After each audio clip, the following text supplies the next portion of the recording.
Hi guys, welcome back to the channel. I'm Office Bloke Daz. I'm Gaynor. Here we are, two of us. A bit of a EWU, Explore With Us. Yes. It's one of our favourite channels, isn't it? It is, yeah. I like the true crime stuff. Yeah. You see some crazy people around the world. Yeah, you do, unfortunately. Yeah, even more so this time of the year. This is a spoiled college girl thinks killing a baby is hilarious. See what happens. Yeah. We got a newborn baby. It's been discarded. Looks like it's dead. You knew that you were pregnant, right or wrong? For sure, for a complete fact, no. I did not know completely, absolutely, positively. You realize that we have your computer. That's not my computers. I didn't really have much concern for the baby. I was more concerned about my well-being and taking care of myself. Then they turned over like pictures, and I really hope they're not trying to show pictures in the courtroom. And here I go. When a horrifying discovery is found in a trash bag outside a sorority house at Muskingum University, suspicion falls on a young college student. As investigators dive into the truth behind the gruesome find, unsettling evidence begins to emerge, leaving them to question, is the suspect telling the whole truth, or is there more to the story than she's leading them to believe? So she's at university, so she's obviously educated. Well, you can be educated and you can also be crazy. Yeah. I don't know, some of the killers, serial killers you've seen over the years, have been quite smart people, some of them. Yeah, they've been unhinged, but they're not there, are they? They're Yeah, not wired up right. Oh, it just drives me mad when people have babies. This kind of case bothers me more than most cases. Because there's so many people who can't have babies. Yeah. And all you have to do is go to a hospital and have it adopted. So they told me it's going to come down to who do they believe, me or the coroner?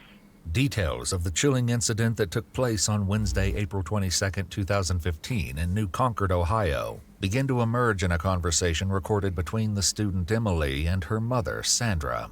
Did anyone knock at the door? Yeah, somebody tried to get in the bathroom and knock at the door, but there was no sound whatsoever. The door was locked. They could not get in. Nobody answered. Why do I not know any of this? Because you were just so.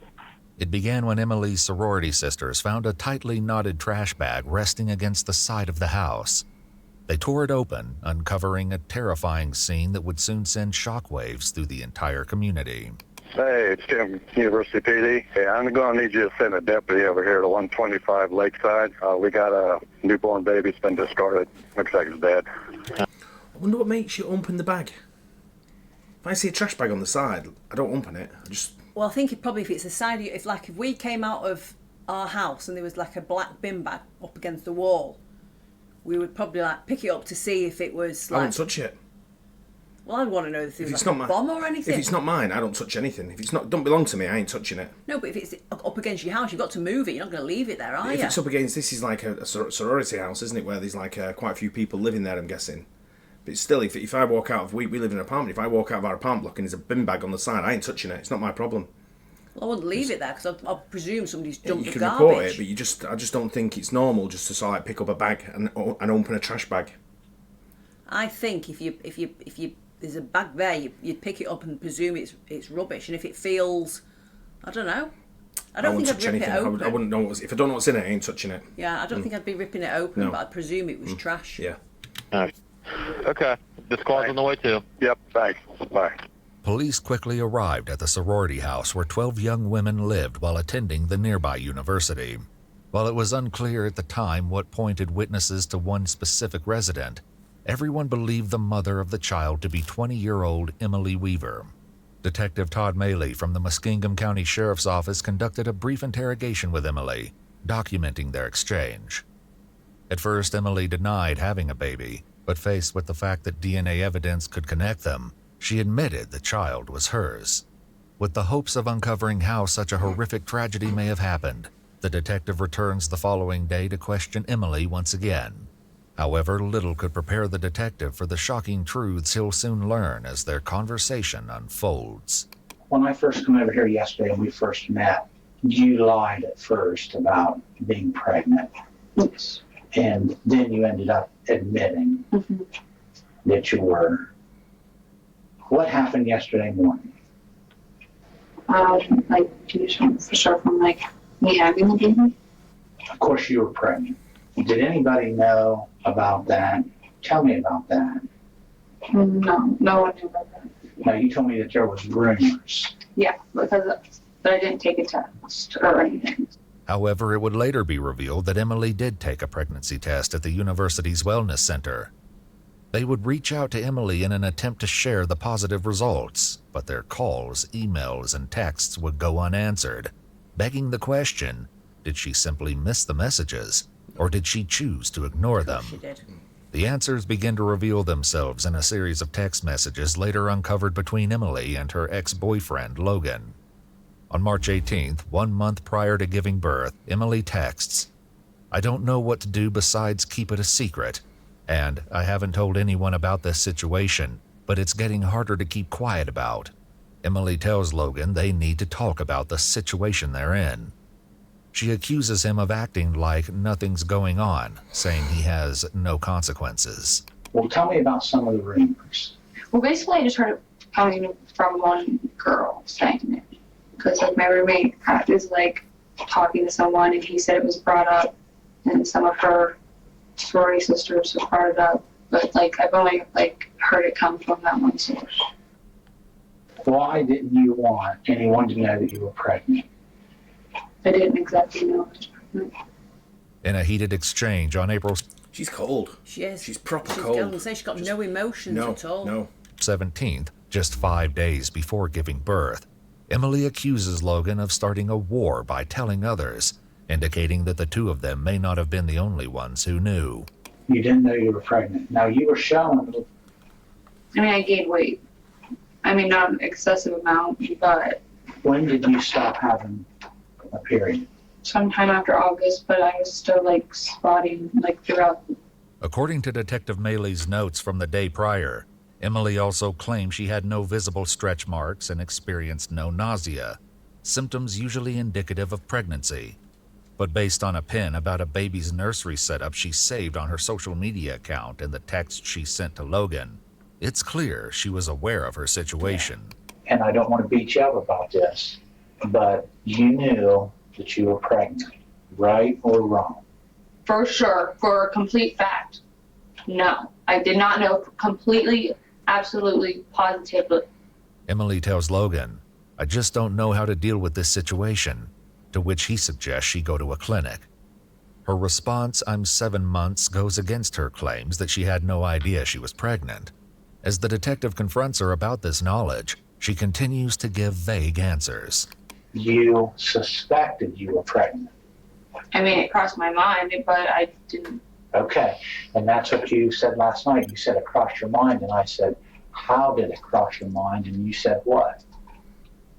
Do you remember? You told me because you gained weight. A little bit, but nothing significant. I don't believe that you went into the bathroom and had this baby and it was a complete surprise. That's not true, is it? What? That when you went to the bathroom and had this baby, it's like, oh my gosh, I didn't know I was pregnant. I mean, that's unrealistic. Yeah, I mean, I didn't expect I was going to have a kid right there. However, alarming clues, including Emily's search history, hint that she may not have been as blind to her situation as she wants the detective to believe. Although none of this still explains what really happened to the baby. Have you looked up things on your computer, on the internet, in reference to concealing a pregnancy? It's concealed. To hide that you were pregnant? No.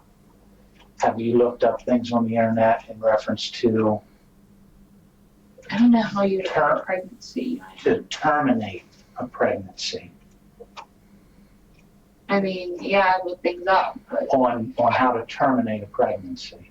or yeah, if it came down, like, Okay, and most of it was like abortion. It's mostly all I seen or looked at. However, Emily may have more than considered the idea, as is revealed in a text exchange on April 17th, just 5 days before giving birth. Logan sends a text to Emily which reads, "You should have gotten it taken care of when I told you to."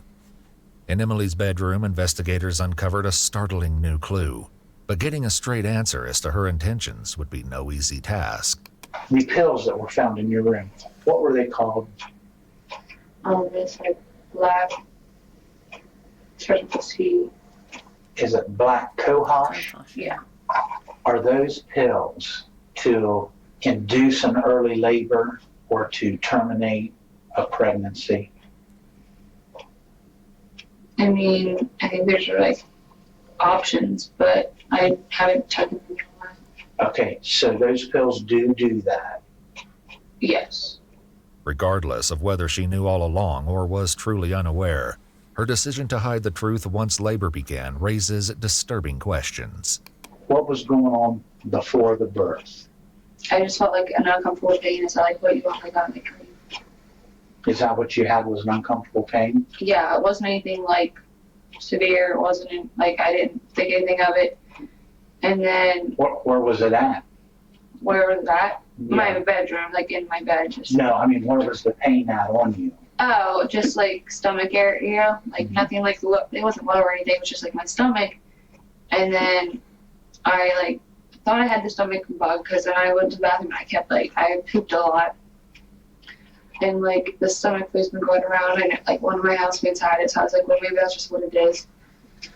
And so, like, I was just pooped, and then I just laid back down. I didn't think anything of it. Kind of like dozed in and out throughout the night. And there's like, I mean, later on, there's like.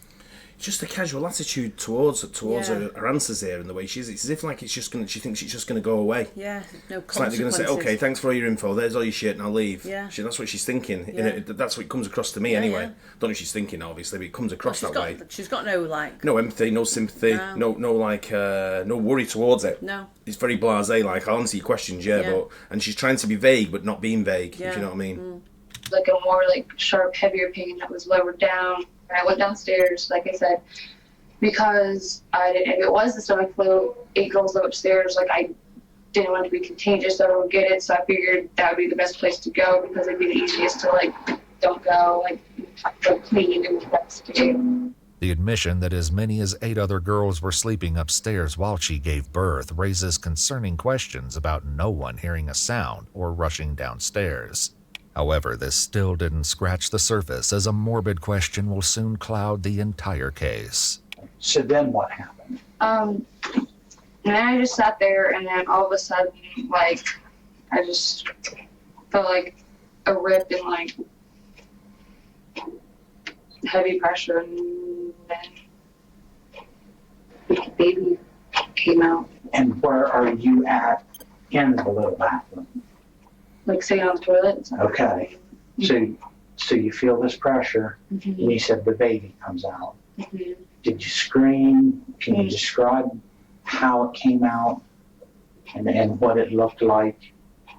I mean, I didn't scream, like I was like quiet about it because I didn't like want anyone to like wake up or be concerned. So like it wasn't like god awfully painful, like, you know, like people hear, like it wasn't, I mean, it hurt a little bit, but it wasn't like that bad. So I didn't really scream. Like I might have like been breathing a little heavier, but that's about it. So when the baby came out, where did the baby go? The toilet.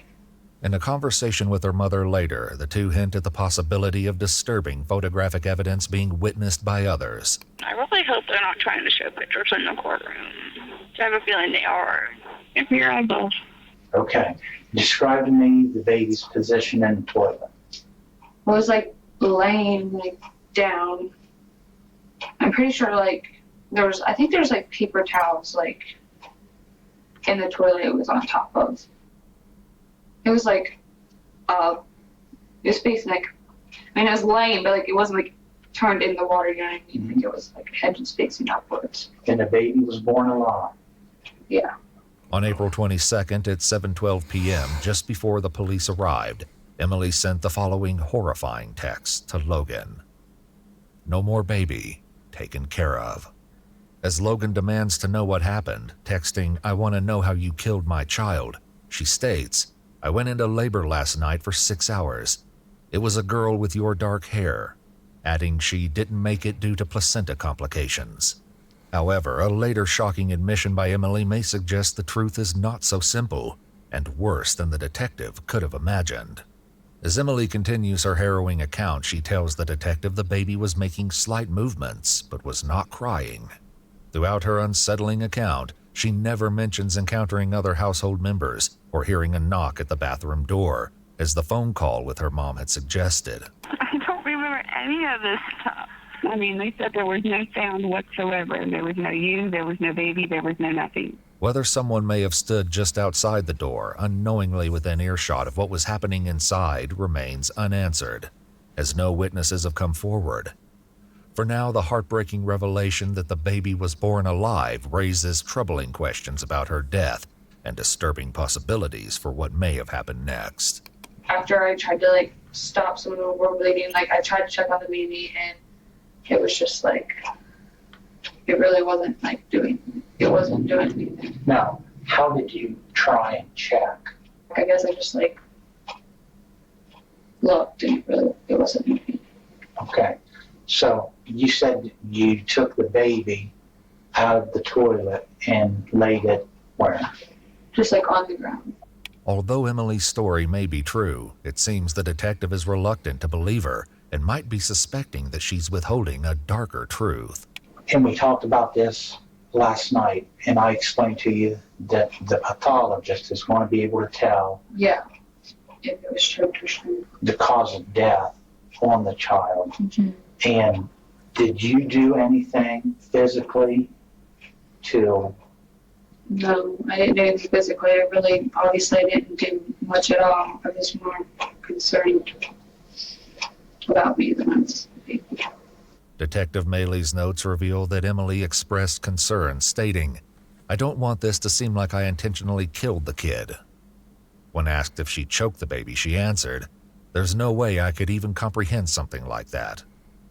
Though Emily stands by her story, an autopsy report will later shed light on this tragic mystery. For now, the detective shifts the conversation to what Emily did next after giving birth.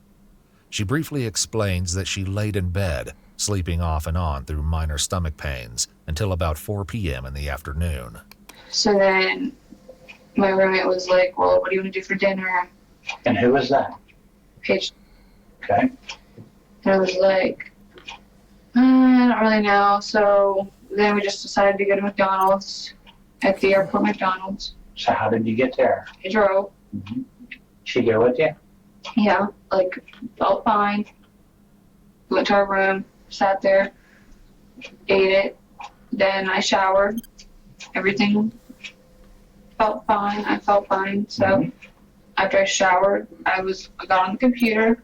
I started typing. I had a presentation due today, so I started doing it, and I didn't look anything up about the situation on the computer. So if you still you can look that up, but I didn't look anything up on the computer. I just did my presentation, and then that's when fire department showed up and came upstairs and asked if I was okay, if I felt fine. I said yes, and then that's when everyone, the police department, whoever, came up. What Emily did with the child following the birth will soon come to light in her own harrowing admission. I want you to think about this. You know that there's going to be an autopsy on her. Mm-hmm. And I know we've went over this, and I've got your answers to those questions. If any of that's not true, what you told me, I need to hear that from you, because it's going to look much better on you if we hear it from you rather than hear it from the doctor. Yeah. And if I was going to intentionally kill a kid, I would have not put its head up and just let it drown. You know what I mean?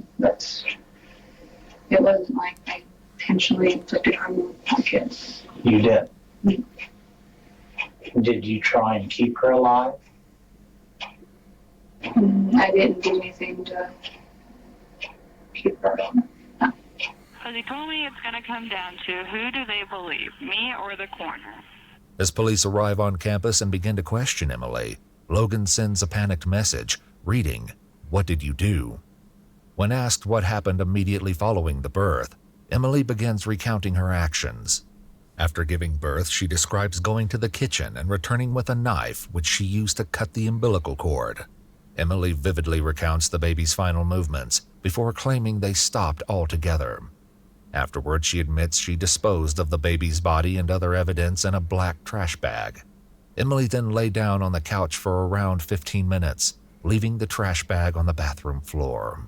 Then after that, like once I felt like I could like walk, I like went out and I took it outside and I set it just right by the house. Like it was trash day, like I could have took it to like the trash bins, like the trash hadn't gone out or anything, but I just sat it there and I came back in and I was still losing blood, so I just like laid like on the couch. Okay, let me ask you this. Why did you just set her right outside the door and not somewhere else? I just didn't know. I didn't want to like travel. Like I didn't want to throw her like in the trash bin for like the garbage people to like throw, like just throw in the trash can. So at one point I thought about burying her, but I didn't want to like take her like away, and then because I wasn't in like, I felt like the safest like position yet, because I was laying down and I was still losing blood, so I was just like, well, maybe I need to go if something doesn't stop soon. But then it slowly like started settling down. Now, why didn't you call 911? I mean, I probably should have, but I just didn't Okay. feel like there was anything more to do. I just thought the baby was gone. Though we may never know what Emily had been thinking, rising tensions between Emily and Logan shed a horrifying light on the situation that foreshadowed the tragic events that would soon follow. While accusing Emily of drinking throughout her pregnancy, he tells her she might as well just kill it. Despite Emily's grim admissions and the incriminating texts, investigators still have no clear proof of exactly what happened to the baby. However, the coroner's report will soon reveal harrowing details about the child's tragic death. For now, it appears as though the detective is searching for any sign of remorse from Emily as he asks her one final question. Can you sum this up with how you feel about this? Wish I could be like rewound the situation, I guess. Can you speak up just a little bit? I I'm just sorry. wish it was like you could go back and I could have like called 911, but I didn't. So With enough evidence to charge Emily with a crime, she's taken to jail with a bond set for $1 million. While behind bars, conversations with her mom, Sandra, continue as Emily faces a critical decision to prove her innocence. I have to go to court at 2:30. Oh, today? I either have to take 15 years or go to trial. The prosecutor just came at me and was like, Well, we're going to drop if you plead out to this, we're going to drop your two tampering with evidence charges because you've been good while you've been in jail. But he said it comes down to you knowing this whole time about it, having conversations about it, and it just looks bad on you. So go to trial. You think this is a good decision? I think it's your best option. All right. All I can tell you to do is pray about it. Okay. Resolved to take the case to trial, Sandra reveals their attorney's strategy to present Emily with a positive image in front of the jury. You're Impossible. telling me that, or explaining, I need to get you about 4 outfits together, and I need you to look young, but not like a nun. Conservative, young looking, but not like a nun. He didn't say anything about makeup or anything. I know. I feel like I can't have it. Oh, well, it's okay. You look better when you're pale anyway. I feel like I'm going to look pretty rough. My hair is going to look ridiculous. Just have somebody braid it. In a tearful moment, Emily How can the mum just be so blasé and not even... Just the conversation there is just like disturbing as it is. Yeah. Even when she was talking about, when she was describing, her mum was describing it to her, saying someone's knocking on the door and they were giggling with each other. Yeah. And I'm like, are you for real? I know. Hey? Pair of them are nut jobs. reflects after a discussion with her attorney, describing her feelings toward the crime in the face of the upcoming verdict. He was like, how would you find yourself? And then he's like, whoa, you say you're going to find yourself in this. Of course I'm going to find myself guilty. I feel what I've always felt. On July 29, 2015, after declining the 15-year plea deal, 20-year-old Emily Weaver pleaded not guilty by reason of insanity. Though her motive remains unclear, the defense argued she may have been suffering from a dissociative episode due to having an unperceived pregnancy. In a statement by Emily, she explained, "I didn't identify it as a human being," adding, "I wasn't associating it as a baby. It was an it." At the trial, the devastating truth of what happened to the child was finally revealed. According to the autopsy, the coroner concluded the baby died of asphyxiation. On May 13, 2016, a jury found her guilty of aggravated murder, abuse of a corpse, and 2 counts of tampering with evidence. Emily Weaver was sentenced to life without the possibility of parole. However, in December 2022, the case was reopened after an appeal argued that her life sentence did not accurately reflect the nature of the crime and that her punishment was not consistent with similar cases. In November 2023, Emily was resentenced to life with the possibility of parole after 20 years. She's currently incarcerated at the Dayton Correctional Institution in Ohio, where she will be eligible for parole in 2035. Well, it's still, It's still a hefty sentence, but at 40 years old, she still has part of her life left, yeah. Yeah, but also she could still have another child. It might be difficult, but it is possible. Yeah, exactly. But it's just, she just showed no emotion remorse, whatsoever. no. she was very, very cold on them first interviews. And when it goes back and says, I didn't reflect it as a human, it felt like an it felt like to me, when you get a kid, when you're talking to a kid and he's like, they've done something wrong, and you're explaining to them, don't do it again, and you're gonna miss out on the playing out or going out today because you can't do that, you can't behave like that. That's what it sounded like with her. It sounded like an adult being told off, but she thinks she's gonna grab her things and go. And then when she thinks about it, she should have took the 15 years when you think about it. But she's got 20 years, well, eligible for parole in 20 years, depends how she behaves in prison. I think she needs a lot of psychological help if she's in there for that long. Well, it's like you can't just let her out in 20 years the same as she's gone in like that. No, I think what you've got, it's obviously down to any kind of, what do you call it, when you get back into society. I can't remember what word I'm looking for. Rehabilitation. Rehab, yeah. When you look at what she said there, she pleaded not guilty through insanity, being crazy and all that nutty. Take her out after 20 years and stick her in a nut house. See, that's the only way I can think it might work is, you were insane 20 years ago. You're still insane now. There you go. Another 20 years in the nut house. You still have nut houses. I don't know if you're knocking around anymore, but make one for people like this. Reopen them. But she's a nutcase. Absolute psychopath. You can just see from her eyes. I've always said people with like crazy eyes are crazy. She does have crazy eyes, Well, there you go. Enjoy that. It's them sort of stories. Not for the reason of what it is, but enjoy the way EW puts them together. And it's like true crime. Hope you guys enjoyed it too. Don't forget to like and subscribe, and we'll catch you on the next one. Bye. Cheers.